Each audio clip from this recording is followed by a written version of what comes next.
Oi, tudo bem? Começando o Alesp Conecta de hoje. E olha só, um tema muito interessante aqui. A gente vem falando sempre aqui na Alesp Conecta de algumas práticas, principalmente na medicina, que têm ajudado no tratamento e depois no pós-Covid, né? Hoje a gente vai falar aqui sobre alguns tratamentos para essas sequelas da Covid.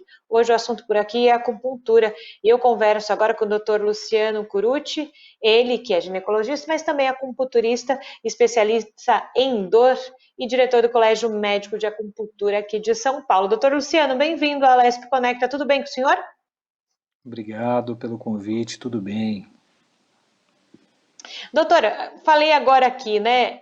A acupuntura tem sido usada como tratamento de sintomas da Covid longa. Primeiro, para explicar para quem nos assiste e escuta esse termo pela primeira vez, o que seria essa Covid longa? Na verdade, o que acontece é que todo paciente acometido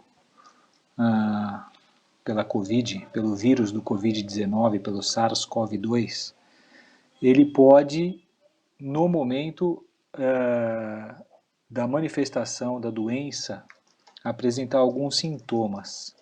Mas ele pode também, o paciente, ficar com alguns sintomas a longo prazo. É o que a gente chama de sequela pós-Covid.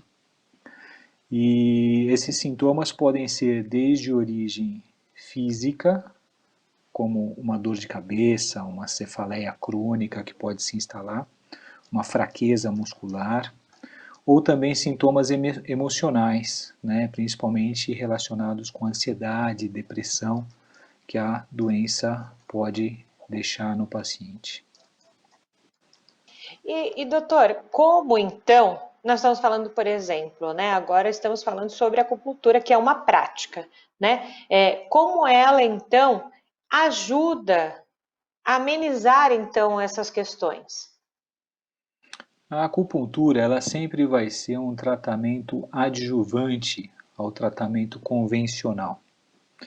No caso das sequelas pós-Covid, a acupuntura vai auxiliar com a aplicação de alguns pontos específicos para cada paciente, cada caso é um caso, sempre o diagnóstico e o tratamento é individualizado, e com essas agulhinhas que a gente coloca em alguns pontos sistêmicos do corpo humano, você pode estimular pontos do sistema nervoso central, causando então liberação também de substâncias neuroendócrinas, como a serotonina, e aí você vai acabar tendo um efeito benéfico nas sequelas pós-Covid, principalmente em casos de insônia, em casos de ansiedade, em casos de depressão, mas também outras patologias sistêmicas que você pode ter também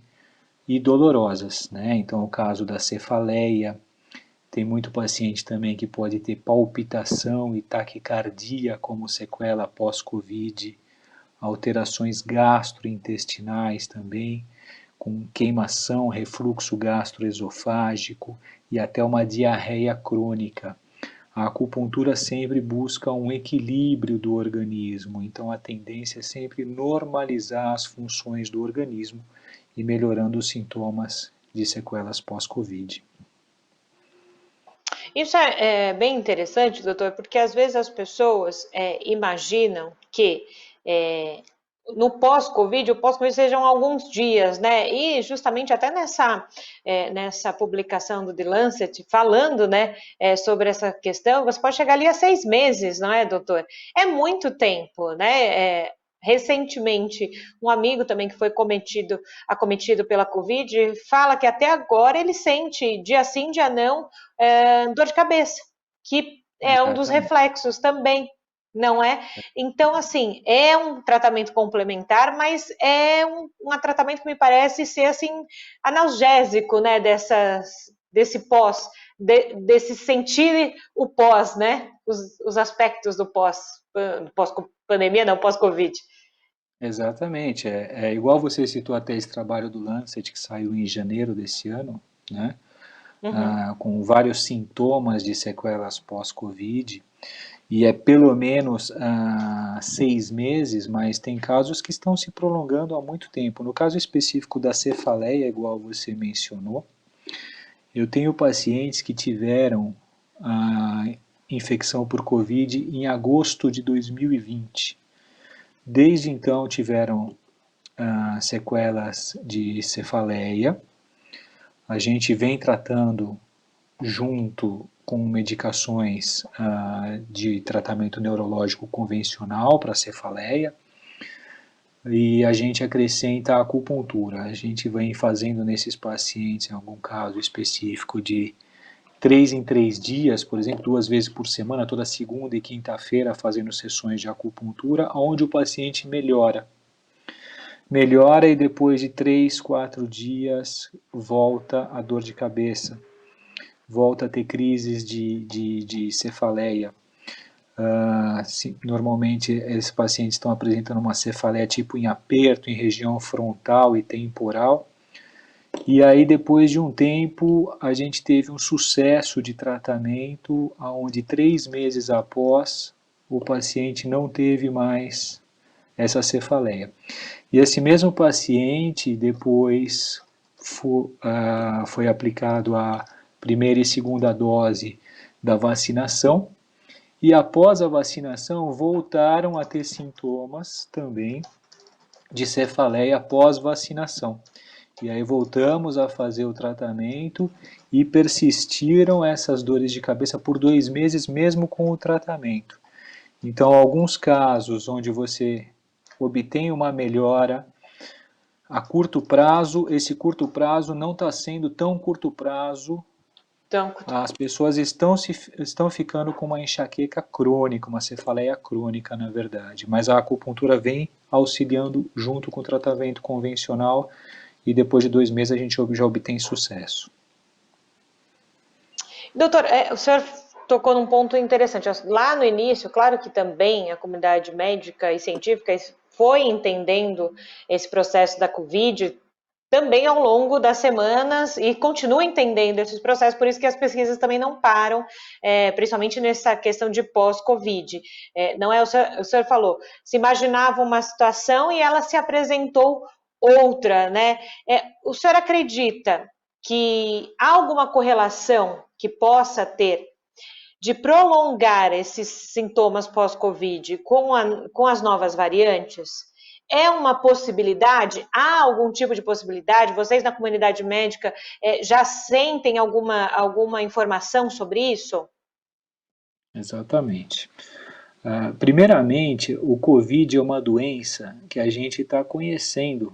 A gente está vivenciando a descoberta desse diagnóstico do Covid, e a cada dia a gente tem informações novas, relatos de casos, a gente sempre troca informações não só no Brasil, nos serviços de saúde do Brasil, mas também com serviços internacionais. Essa troca de experiência e de relatos de casos são muito importantes, porque a gente está aprendendo a cada dia. Cada semana tem uma informação nova, cada semana a gente acaba descobrindo uma forma que pode melhorar e beneficiar o tratamento dos pacientes, e essas variantes virais que estão sendo apresentadas também vêm com sequelas diferenciadas. Algumas variantes podem causar sequelas pulmonares mais graves, outras sequelas de ordem neurológica, inclusive pacientes que podem ter a perda do olfato por um tempo maior do que outros que voltaram o olfato. Então, tudo está sendo objeto de estudo, principalmente no sistema nervoso central. É um vírus que ele acomete muito partes significativas do sistema nervoso central, e também órgãos-alvos como pulmão, rim também. Então, lesões que a gente pode diagnosticar a longo prazo podem ser específicas de cada variante. Está sendo um aprendizado todo dia. Essa troca de experiências, essa troca de informação é importante para que num futuro próximo a gente possa obter um sucesso maior de tratamento e evitar tantas sequelas pós-Covid como estamos apresentando aí em alguns pacientes. Pois é, isso até não deixa de ser um dado preocupante, né, doutor? Porque se imaginava que depois daquele período, né, de quarentena que todo mundo faria e tudo mais, você estaria livre, né, entre aspas, de todo esse processo. E não. E também depende, me parece, também da reação de cada corpo, né? Corpo no sentido, dizendo assim, dizendo no popular, né? Depende de como cada um reage a essa questão. Também seria muito próximo de como, por exemplo, se um ou outro pega uma gripe, um ou outro tem uma pneumonia, cada um também reage de um jeito. Não é? Mas são gripe, pneumonia são doenças já conhecidas pela comunidade médica. Dentro dessa questão de sequelas, doutor, há ainda algo obscuro no sentido de vocês não sabem ainda como funcionam algumas questões dessa sequela? Se ela, por exemplo, teria. Agora que me veio à mente essa questão. Se, por exemplo, alguns aspectos durariam 6 meses, depois eles voltariam ao normal e depois eles poderiam ressurgir por alguma questão. Poderia existir isso, doutor? Exato, até pode. Então, alguns casos, por exemplo, que vai ter contato novamente com uma nova cepa viral, você pode exacerbar algum sintoma que havia sido apresentado numa infecção primária por Covid. Então, apesar da pessoa não apresentar febre, não apresentar uma falta de ar, uma dispneia, mas de repente ela pode, num novo contato viral, não manifestar nenhum sintoma, mas de repente podem voltar alguns sintomas que podem ser pouco percebidos. Então, de repente, ela pode voltar de novo a falar: nossa, essa semana eu estou perdendo um pouquinho o olfato de novo. Ah, mas já voltou depois de uma semana. Ou ela pode falar: estou sentindo um gosto um pouquinho diferente na boca, alguns sabores eu não estou sentindo direito, mas de repente volta e ela fala: ah, não era nada, de repente era um problema no estômago que eu tinha, e na verdade o que a gente está relatando e está constatando que pode estar de novo em contato com um novo vírus, uma nova cepa viral, uma nova variante viral do Covid, e daí pode aparecer novamente alguns sintomas. Não que vão causar internação hospitalar ou tratamento a longo prazo medicamentoso, mas o paciente pode, dependendo do seu sistema imunológico, apresentar ou não novamente esses sintomas. A gente está começando a ver que isso pode ser igual, por exemplo, a vírus da gripe, por exemplo, que todo ano tem uma variação dos vírus da gripe, alguns podem acometer, então tem anos que você fica um pouco mais resfriado, daí você passa 2, 3 anos sem ficar resfriado, ou tem um resfriado bem leve, ou de repente num outro ano, num inverno mais rigoroso, você tem também um resfriado mais importante de sintomas. Então talvez com o vírus do Covid possa acontecer a mesma coisa. Pode ser que no futuro as pessoas tenham sintomas mínimos, mas tenham ainda sintomas com o Covid. De repente a gente não sabe se vai precisar a vacina do Covid entrar, por exemplo, num calendário vacinal futuro. Ninguém sabe, porque a gente está estudando e está tendo esse feedback atual de todas essas evoluções do vírus que estão sendo estudadas.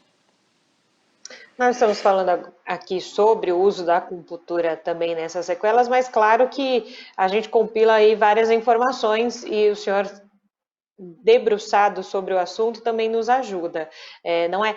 Doutor, tem algum grupo específico que tenha esse prolongar de sintomas pós-Covid mais evidente? Por exemplo, nesses estudos feitos de sequelas da Covid-19, há algum grupo em que isso se demonstra mais frequente? Principalmente nos grupos de pacientes que tiveram internações um pouquinho mais prolongadas em UTI, né, não necessariamente com a intubação, mas que permaneceram em UTI sob catéter de oxigênio ou até que foram para intubação, para uma sedação, eles apresentam uma porcentagem maior de fraqueza muscular, tá? E esse cansaço crônico, essa fadiga crônica, tanto que nesse trabalho apresentado pela The Lancet em janeiro desse ano, chegou até a 68% dos casos de sequela com essa queixa de fadiga e fraqueza muscular. Então, a gente tem observado que pacientes que tiveram um tempo de hospitalização e internação maior apresentam mais essa fraqueza e fadiga muscular. Mas temos também aqueles casos onde o paciente teve sintomas leves. É um grupo de pacientes que ficou mais tempo em casa, fazendo quarentena em casa, e depois começa também a apresentar uma certa fobia, um medo social de sair novamente na rua, seja por pegar novamente o vírus ou até um grande medo de passar o vírus ainda para outras pessoas. Então esse medo causa uma ansiedade muito grande. Então temos esse outro grupo de pacientes com essa ansiedade, inclusive quando eles procuram o tratamento por acupuntura, em alguns casos eles não querem ir até o consultório, não querem ir até a nossa clínica, eles buscam até atendimentos domiciliares pelo medo mesmo de transmitir o vírus para alguém na rua, não querem entrar em contato com mais nenhum familiar, nenhuma pessoa na rua, porque acha que pode ser prejudicial para outras pessoas. E justamente porque a gente não tem um exame de sorologia que vai dizer se você está realmente transmitindo ou não mais a doença. A gente chega ainda por sintomas e diagnóstico clínico para isso, né? E, doutor, uma outra questão também. Acho que muita gente, a grande maioria das pessoas, ouve falar em acupuntura, porque sempre eu ouvi falar, não, acupuntura é bom para emagrecer, né? Você põe os pontinhos lá na orelha e legal, ajuda em todo esse processo para emagrecimento e tudo mais. Agora, assim, para que as pessoas entendam em casa esse tratamento que as pessoas têm procurado nesse pós-Covid, nas sequelas pós-Covid, efetivamente, as agulhas e a acupuntura, elas agem em que parte do corpo? Por exemplo, é alguma terminação nervosa que ajuda no processo? Como é que é essa questão? O que a acupuntura faz efetivamente no corpo? Depende daquilo que você pretende fazer, depende daquilo que Tá. você vai tratar. Então, Uhum. principalmente para questões de ordem emocional e também em casos de dor, alguns pontos vão justamente estimular o sistema nervoso central em pontos específicos, liberando neuropeptídeos, liberando substâncias opioides que vão causar analgesia e também vão causar um bem-estar e buscando um equilíbrio para o paciente. Outros pontos que você pode fazer são o que a gente chama então de pontos locais, para ter uma ação local. Então, por exemplo, no caso específico da fraqueza muscular, você pode ir em pontos de inserção de musculatura, em músculos específicos onde o músculo está fraco, o músculo está flácido, você consegue com a acupuntura e fazendo principalmente um estímulo com um aparelhinho associado que chama eletroacupuntura. Então você vai ligar um aparelho de eletro, onde você coloca lá a frequência que você deseja em hertz e você vai estimular e tonificar a musculatura de um músculo que está fraco, que está flácido. Da mesma forma que em um local onde você tem uma contratura muscular, o músculo está muito preso, aí você consegue também, com um outro grau de estimulação naquele músculo, você consegue fazer com que esse músculo perca essa contratura, ele relaxe, causa um relaxamento muscular. Então você pode tanto fazer efeitos locais quanto efeitos sistêmicos. Então tudo vai Tá. depender daquilo que você deseja fazer. Não, perfeito, é importante, né, essa fala, até porque as pessoas precisam compreender então o porquê, né, que a acupuntura tem ajudado tanto e também outros tratamentos que a gente coloca como alternativos, não é? E aproveitando Uhum. esse gancho de falar em alternativo, é, depois da pandemia, se é que a gente pode falar nessa questão de depois, né, doutor? Muita gente ainda torcia o nariz para essa medicina alternativa, vamos dizer assim. O senhor acredita, e pela sua análise até de pessoas procurando mesmo o consultório, que essa visão mudou nesse período pandêmico? Mudou e inclusive porque a gente tem cada vez mais estudos científicos demonstrando a ação, comprovando a ação da acupuntura, as pessoas vêm entendendo mais que a ação da acupuntura é uma ação sistêmica. Então, cada vez a gente fala mais que a acupuntura não é uma prática alternativa. Então, ela vai fazer parte de uma medicina integrativa. Então, na verdade, Tá. cada vez mais pensando numa medicina integrativa, a acupuntura, que já tem um reconhecimento desde 1995 como uma das especialidades médicas reconhecidas pelo Conselho Federal de Medicina e pela Associação Médica Brasileira, está tendo cada vez mais um reconhecimento e tendo menos essa forma de ver como se fosse uma coisa mágica, como se fosse uma coisa apenas de questão emocional, e até existia o mito de se falar que a acupuntura era muito de uma forma placebo, mas na verdade com diagnóstico de imagem, com ressonância nuclear magnética, com tomografias da área cerebral, a gente consegue demonstrar o estímulo da acupuntura no sistema nervoso central, e a gente consegue cada vez mais comprovar cientificamente, em vários trabalhos, em vários estudos, a ação benéfica da acupuntura. E, doutor, por acaso, a gente está falando de tratamento no pós-Covid, dessas sequelas que a Covid deixa nos pacientes. Eu posso usar a acupuntura ou já é usado, né? Não sei, por isso que eu te pergunto. No tratamento de quem está internado, por exemplo, há alguma possibilidade dessa prática?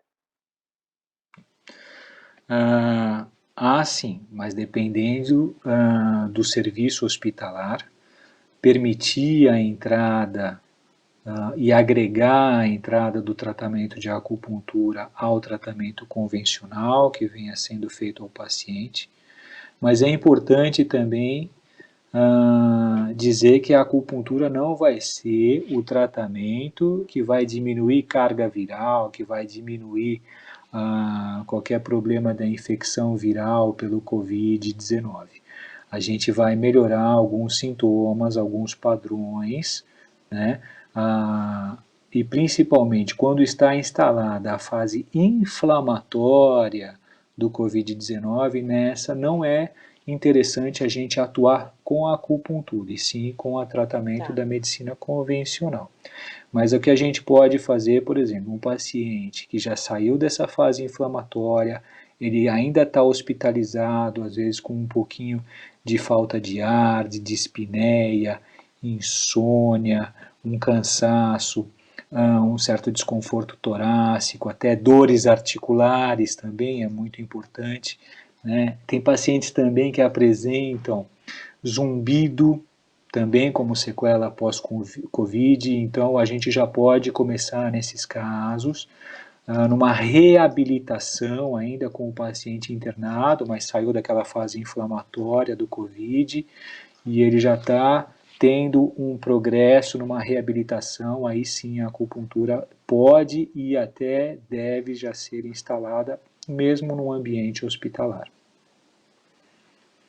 Muito bom saber disso, é por isso que a gente traz aqui no Alesp Conecta especialistas para contar para a população sobre novidades, às vezes não tão novas, mas que nesse momento, né, da pandemia e de tratamento, que a gente tem falado tanto da Covid, se torna ainda mais importante. Eu quero agradecer, doutor Luciano, pela sua participação aqui no Alesp Conecta e sempre portas abertas aqui da Rede Alesp para o senhor, tá bom?